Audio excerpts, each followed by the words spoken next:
Attention! Expérience très dangereuse. Ne surtout pas reproduire à la maison. Risque de brûlure très importante et explosion potentielle. Pour cette première expérience, nous allons vous expliquer la réaction chimique qui se produit entre du drano et de l'aluminium dans une bouteille en verre fermée. Du drano, dans le fond, c'est un produit chimique que la plupart d'entre vous ont à la maison. Vos parents s'en servent pour nettoyer vos drains.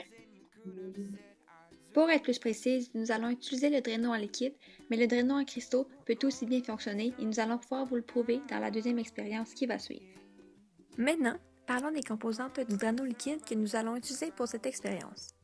Il y a de l'hydroxyde de sodium qu'on appelle aussi NaOH, de la myristamine, un produit qu'on retrouve dans nos shampoings et nos conditionneurs, de l'hypochlorite de sodium qui celui-ci agit comme agent de blanchissement et plusieurs autres produits chimiques qui, lorsque tout est mis ensemble, cela donne un mélange dangereux et sensible à manier.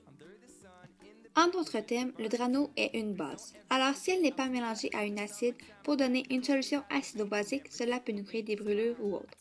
Juste pour mieux vous booster, une solution acido-basique est une transformation chimique qui permet l'échange d'ions pour équilibrer l'équation de la réaction. Les ions étant des atomes ou des groupes d'atomes qui est électriquement chargés positifs ou négatifs.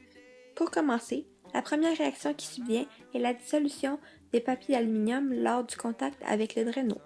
Cette réaction amène ainsi l'échappement de gaz hydrogène. L'hydrogène étant l'élément chimique de numéro atomique 1, ce qui signifie qu'il est celui avec la plus petite masse volumique. Pour continuer, lorsque nous couvrons la bouteille de verre avec une balloune, celle-ci commencera petit à petit à gonfler. Cela est dû au fait que l'hydrogène créé par les éléments en contact dans la bouteille, soit le drano et l'aluminium, elle s'emmagasine dans la balloune et commence petit à petit à gonfler.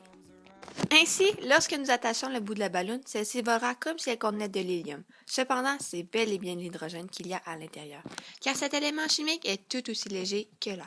Maintenant, qu'arrivera-t-il à la balloune si nous la mettons en contact avec du feu? Elle explosera.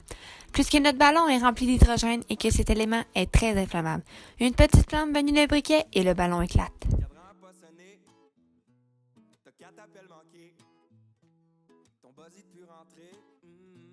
C'est pas grave. T'as pas payé l'hydro. Il te coupe ça illico. Tu trouves qu'il fait plus chaud? Maintenant, je vais vous expliquer plus en détail pourquoi on dit que le mélange de drano et des feuilles d'aluminium produisent une bombe artisanale. Premièrement, pour que l'explosion de la bombe ait lieu, on doit ajouter de l'eau au mélange d'aluminium et de drano. Comme on l'a expliqué plus tôt, on retrouve de l'hydroxyde dans le drano et ce produit chimique va dissoudre la couche qui est sur la surface de l'aluminium. La couche qui se trouve à la surface de l'aluminium, elle se forme naturellement puisque celle-ci réagit avec l'oxygène de l'atmosphère. Cette couche-là, on l'appelle la couche de passivation et elle sert à protéger l'aluminium. Une fois qu'elle va être dissoute, l'hydroxyde de sodium et l'eau vont directement être en contact avec l'aluminium. Cette réaction va donc former du NaAlOH4 et de l'hydrogène. On peut donc expliquer cette réaction par la formule suivante, qui est 2 molécules d'aluminium plus 2 molécules d'hydroxyde de sodium plus 6 molécules d'eau, qui donneront 2 molécules de NaAlOH4 plus 3 molécules de dihydrogène. Ensuite, pour que l'expérience fonctionne bien, il faut mélanger tous les ingrédients dans une bouteille de plastique et celle-ci doit être fermée. La réaction va donc produire énormément de gaz et la pression dans la bouteille va augmenter et devenir de plus en plus grande et la bouteille va finir par exploser. On peut expliquer l'explosion grâce à la loi des gaz parfaits. Si le nombre de moles augmente, la pression augmente aussi. Donc puisque notre réaction produit beaucoup de gaz, notre nombre de moles de gaz augmente.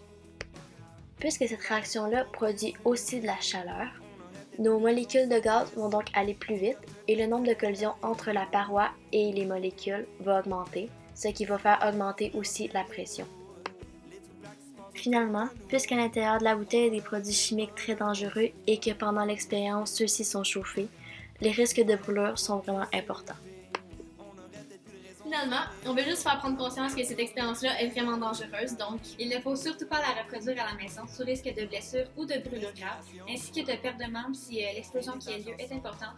Une seule petite brèche dans la bouteille ou autre et tout peut exploser. Nous ne sommes pas responsables des accidents et préférons vous en avertir. Merci.